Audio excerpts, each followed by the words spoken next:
Well, hello. I'm Eliza Jones, and for as long as I can remember, people have been telling me that I should turn my wildly detailed dreams into short stories. Just for fun, I like to interpret my dreams, and some of the results are wildly accurate, outrageous, or funny.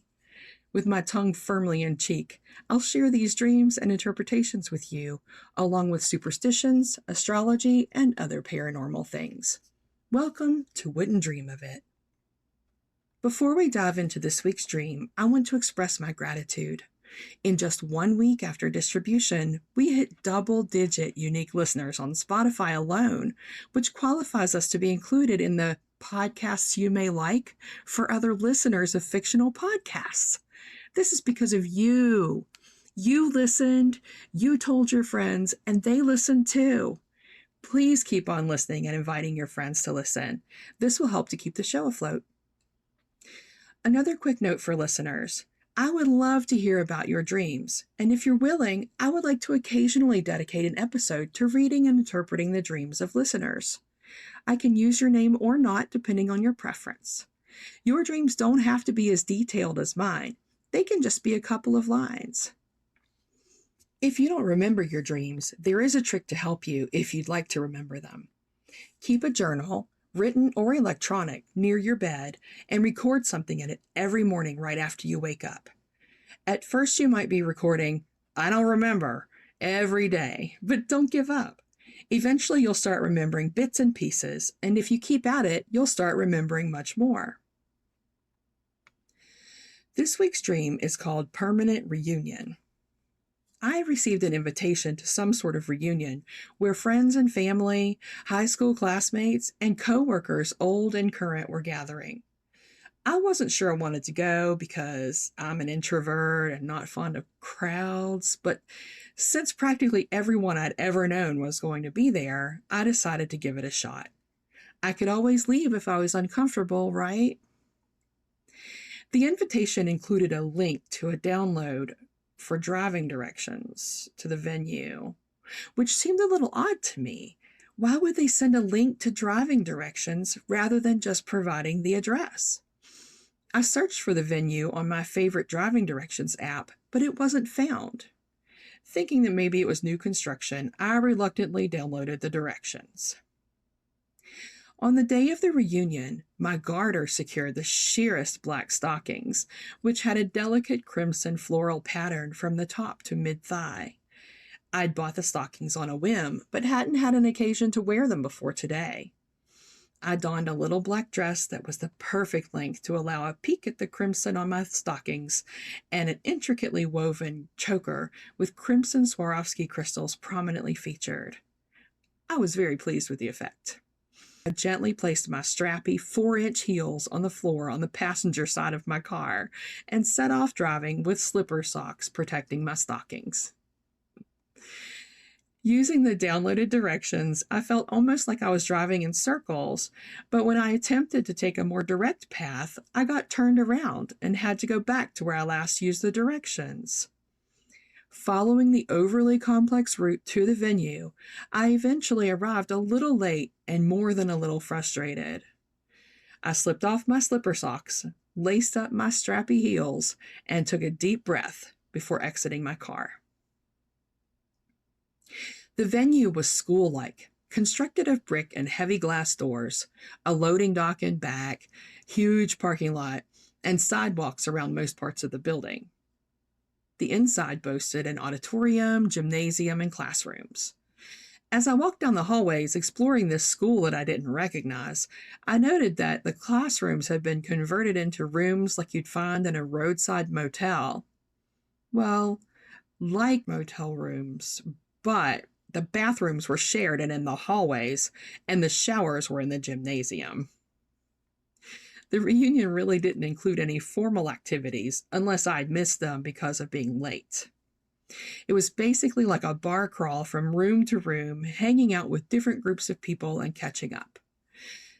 Each room had a unique theme, and I started visiting them one by one, only lingering in ones where I saw familiar faces.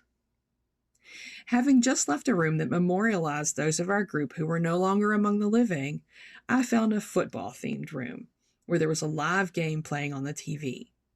There were comfortable-looking chairs and couches inside, pennants for various teams on the walls, and a free vending machine filled with an excellent variety of beers. I decided that this was the perfect spot to relax and socialize for a bit. I approached the beer machine and chose an IPA from a local brewery. I had to half bend, half squat to retrieve it from the opening near the bottom of the machine, and as the clips of my garters peeked below my hem, an awkward silence fell over the football watchers and stretched on as I stood and opened my beer. Pretending not to notice, I took a seat between two old friends, took off my shoes, and asked, "Who's winning?" The silence was broken as someone told me the score, and we all became engrossed in the game. When a group of tipsy women later entered the football room and saw me there with the men, a couple of them got suspicious and angry. I don't know what they thought was happening between me and their husbands, but I decided it was time to go. My social tank was running on fumes anyway, and I'm too old for drama with other women. When I tried to leave the building, I couldn't find the way out. It was as if everything had been moved or was being moved as I tried to navigate.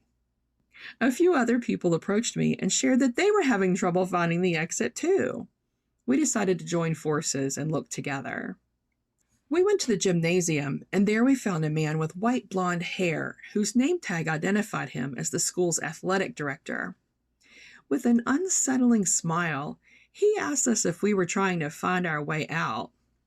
Upon our affirmative answer, he gave us these almost blank punch cards with only barely raised white-on-white text on them.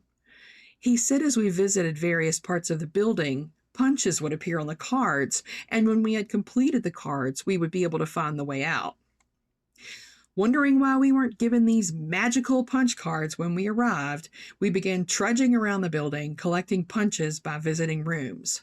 Some punches even came from the bathrooms. Our full punch cards directed us back to the gymnasium, where we had to walk on an invisible scaffold on which we were passing over the gymnasium horizontally, as if walking on the wall. When we got outside, that parking lot was chaotic. People who had found their way out of the building before us had tried to drive to their respective homes only to find themselves back at the venue. Drivers were milling about between running cars, trying to help each other by sharing their experiences. It seemed that every direction had been tried, but failed to take the drivers anywhere but here. As I approached my car to see if I could find my way home, a man in an outdoor-facing room that I hadn't noticed before said, "Won't do you any good." I moved closer, but kept myself out of the man's reach. "What do you mean it won't do me any good?" Creepily smiling and chuckling to himself, he said, "It's not humanly possible to leave here." Being the suspiciously observant person I am, I picked up on the implication of humanly possible. I asked, "What can we do to leave here that doesn't rely on human intelligence?" The man told me he had some self-driving cars that could take me safely home for a price. I don't remember what price he quoted me, but I remember that it was exorbitant. Reluctantly handing over a credit card, "Sorry, Nick," the man ran the transaction and then led me to the place where he kept his self-driving cars. I got inside the one he indicated, pushed the start button, and the car began moving forward seemingly at a breakneck rate. I felt very tired after the amount of walking I had to do to fill that punch card, so I started to lie down to make myself more comfortable. Then I remembered that most self-driving cars still require an alert driver at the wheel.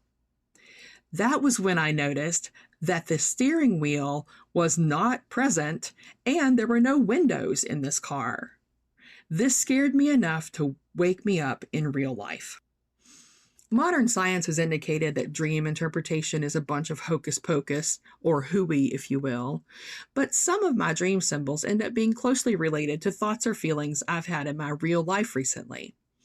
My thought is that dream interpretation can be useful to help you understand the things that are unconsciously affecting you. It can also give you a hearty laugh. My method of dream interpretation is all about finding symbols or concepts in the dream and finding the meaning of those. I try to pull out single words to represent concepts because most dream interpretation resources are dictionary or encyclopedia style. By the way, I've added a few dream interpretation resources to my collection, so please be sure to check out my show notes for full information. Let's unpack this dream's meaning. The invitation I received in my dream must have been something like an email, since there was a link to download the directions. All of my sources had meanings for printed, written, and spoken invitations, but none covered electronic invitations. I did learn that accepting an invitation in a dream suggests that there are traits that I need to assimilate into myself. Okay, what are these traits? Are they ones that I have and don't show, or am I supposed to start acting like someone else? Is stop asking so many questions the trait that I need to assimilate? I crave answers, people. I'm really glad that the invitation in my dream was electronic, though. Dream me didn't have to decide whether to recycle the invitation or keep it like the pack rat that I am. Also, all of the interpretations for invitations on physical media were negative. Dodged a bullet there, didn't I? Yeah. Dreaming of attending a reunion may indicate that there are thoughts or emotions from my past that I need to perceive and accept. This one hits close to home for me because recently I've dealt with some characteristics that I developed because of my past and eliminated them at least partially. We'll get into that more later. I didn't think much of dreaming about stockings until I learned that it means I'll profit from services rendered by friends. I refer again to my Etsy favorites list, which is linked in the show notes. Oh, you guys are so much fun. Since I was dressed mostly in black in the dream, and if I remember correctly, my car was black as well, I thought I would see what the color black represents in the world of dreams. Yes, Mom, I know that black is a neutral, not a color, but I'm going to call it a color because this is my podcast. Before the universe was born, by whatever means you believe in, there was only a dark void. Out of this blackness came everything that we know now. And in the same vein, dreaming of the color black may represent creative potential that has not been expressed. Look out, listeners. This show apparently is going to get even more creative.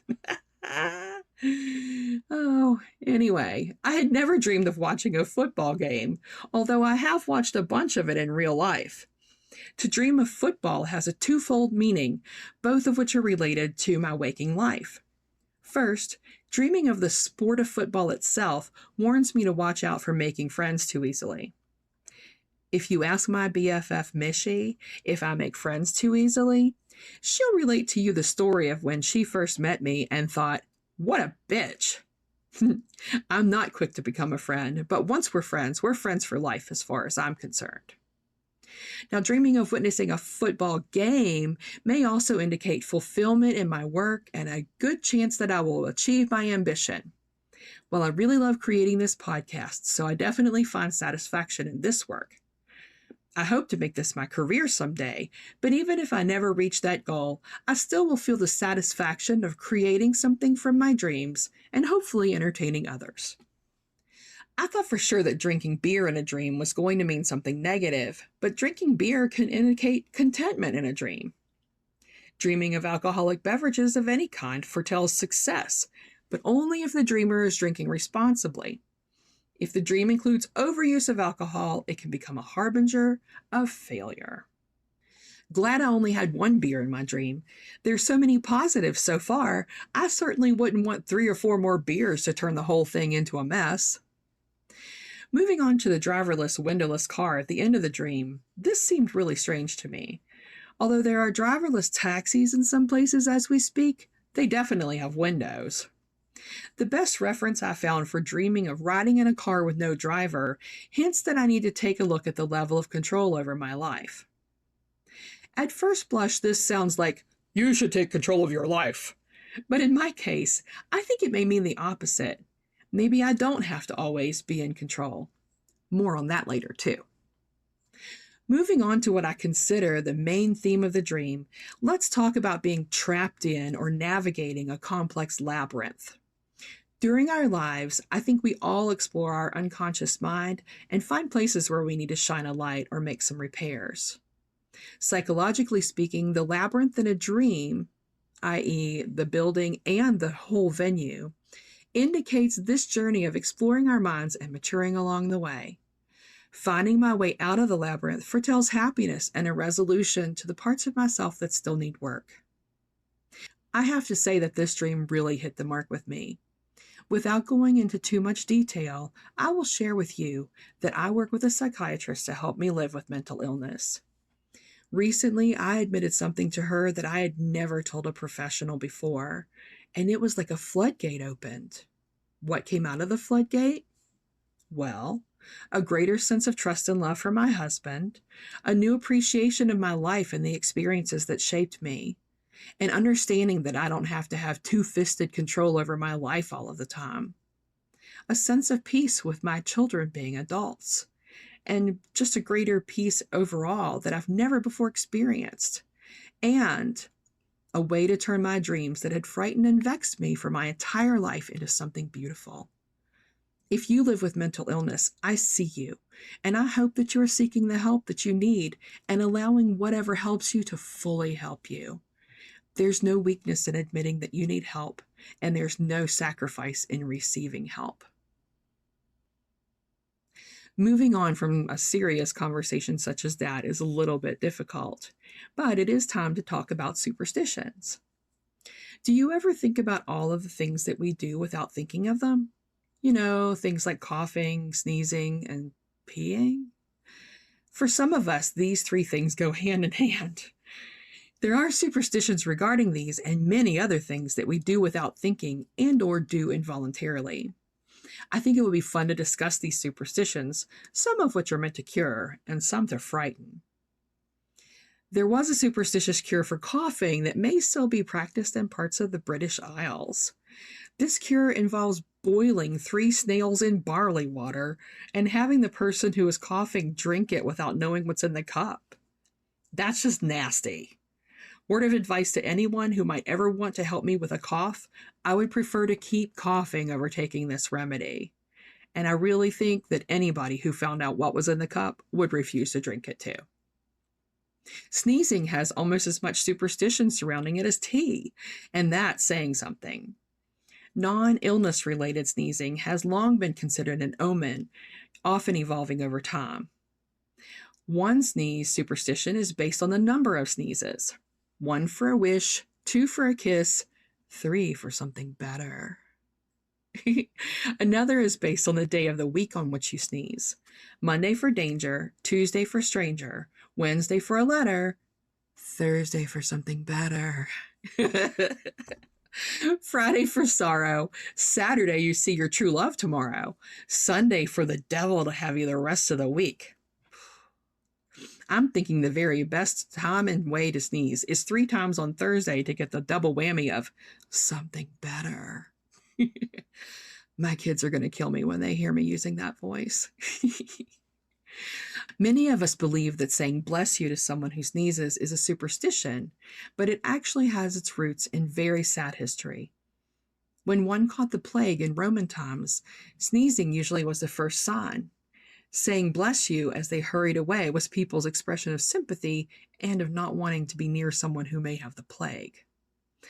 Modern Italians are said to say, God be with you, as they believe that the essence or soul leaves the body during the sneeze. The blessing is meant to ensure that the body and soul are safely reunited. Hello, listeners. If any of you are Italian, will you please let me know if that is true? First of all, I'm not so sure about the modern part. And second, I don't think I've ever heard anyone who was Italian say, God be with you if I sneezed around them. But I could be wrong. Let me know. Hit me up on the Facebook group or email me something. There are many other superstitions about sneezing that I think I'll save for a future show. I would like to move on to the little dribble that often accompanies postpartum sneezes, sometimes plaguing the mother for life. Yes, friends, I'm talking about urine. In superstition, urine is practically liquid gold. It is said to provide protection from ghosts and evil spirits, and to have healing properties. Thinking jellyfish stings, maybe? It is also said that if a woman wants a man to fall madly in love with her, she needs only to pee in his shoe. I think maybe somebody mistook mad for madly in love, because I think that would probably make a man mad. Then again, if there's a person in whom you are interested and you're a sneeze dribbler, I'm thinking you could sit on their shoe as you sneeze 3 times on a Thursday. Once again, friends, if you try this and it works out, please let me know. Yeah, if you're shaking your head at me now, please know that I am shaking my head at myself too. I laughed out loud as I was writing that bit, and I hope it made you laugh too. Most of my production and editing crew kind of took a vacation this week, so I got away with keeping it in. I'll be sure to put a question and answer on Spotify where you can tell me your opinion about my outrageous superstition topics this week. So, awkwardly moving on to Astrology Corner. Have you ever read the description of a sun sign, even one of the regular, sunny, bright, happy ones, and thought, that doesn't sound like me at all? Well, I recently found out the reason for this. You probably already know that your sun sign is ruled by a planet. If you didn't know that, congratulations, you've learned you're something new for the day. Here's another something new for you. In astrology, the sun and moon are considered planets. Pluto is also a planet in astrology. Take that, Neil deGrasse Tyson. Okay, well, I didn't make the rules, so moving on. The planet that rules your sign determines a bunch of the characteristics of your sign, but there are also 3 sub-ruling planets per sign. What? Yes, it's true. The period of time that the sun is in each sign is approximately 30 days, and this 30-day period is divided into decanates. Decanate literally translates to 10 days later, and in the context of astrology, this means 10-day period. Okay, Eliza, stop getting all technical. The point is that the first 10 days of your sign is sub-ruled by one planet, the second 10 by another planet, and the third 10 days yet another planet. The first 10 days are ruled and sub-ruled by your main planet, but the other 2 10-day periods are not so straightforward. Take my sign Taurus, for example. The sun is in Taurus approximately April 20th through May 20th.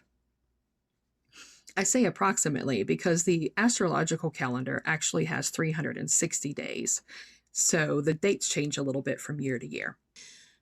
Taurus's ruling planet is Venus, and from April 20th to April 30th, the sun is sub-ruled by Venus as well. May 1st through May 10th, Mercury becomes the sub-ruling planet and introduces its own set of characteristics. Finally, May 11th through May 20th, Saturn becomes the sub-ruling planet, which shakes things up a little bit more. Next, we find that being born on the cusp of a sign changes things too. What's a cusp, you may ask? A cusp is the beginning of a sign, which isn't exactly on the very same day and hour each year. There's another something new if you needed one. The Taurus born on April 20th through April 24th may share characteristics from Aries as well. In fact, depending on the exact date and time of 420's birth, they might actually be an Aries. Either way, 420 is probably very chill. By the same token, the Taurus born on May 16th through May 20th may have Gemini tendencies, and 520 may actually be a Gemini. Is anyone suffering an identity crisis yet? Amazingly, decanates and cusps are just 2 of the many things that can influence the characteristics of a person's sun sign. I'll cover more next week, and I might cover them a little more deeply when we begin delving into the individual sun signs. Next week, we'll talk about moon signs and ascendants, which are 2 more influencers over your astrological chart. During our September 22nd show, we'll begin our 4-week deep dive into the perfectionist that is a Libra. To round out our show this week, I'd like to tell you a fun story that I read in Upworthy an online news source that tells uplifting stories. This particular story reveals the life of a man who spends 300 days out of the year on Royal Caribbean's Freedom of the Seas. This seafarer has a job that he can do 100% remotely, and doing his job from the ship allows him to socialize instead of being isolated at home. It also costs just about the same as rent and garbage collection for a one-bedroom place in Fort Lauderdale, Florida. Because he sticks with Royal Caribbean, this sea dog is able to take advantage of their loyalty program, which makes his cruising even less expensive. He gives up his sea legs for a few weeks a year, which is when he takes care of visits to doctors and the dentist and sees his land-loving friends. Eventually, this mariner hopes to give up his land-based apartment and car to make the ship his permanent residence. You can find this and other stories to make you smile at Upworthy.com. Well, that's our show for this week. Thanks so much for listening.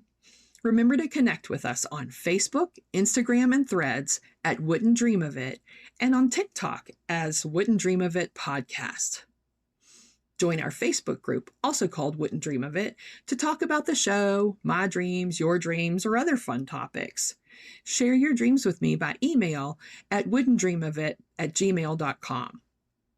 Remember, that's wouldn't without the apostrophe. Wouldn't Dream of It is created and written by me, Eliza Jones. Other staff are on vacation this week, thus the silliness with Superstitions. Original song, Dreams and Nightmares by Twysted. That's Twysted with a Y. Find them on Facebook as Twysted, both with a Y instead of an I. Thanks again for listening. Take care, and I'll see you next week.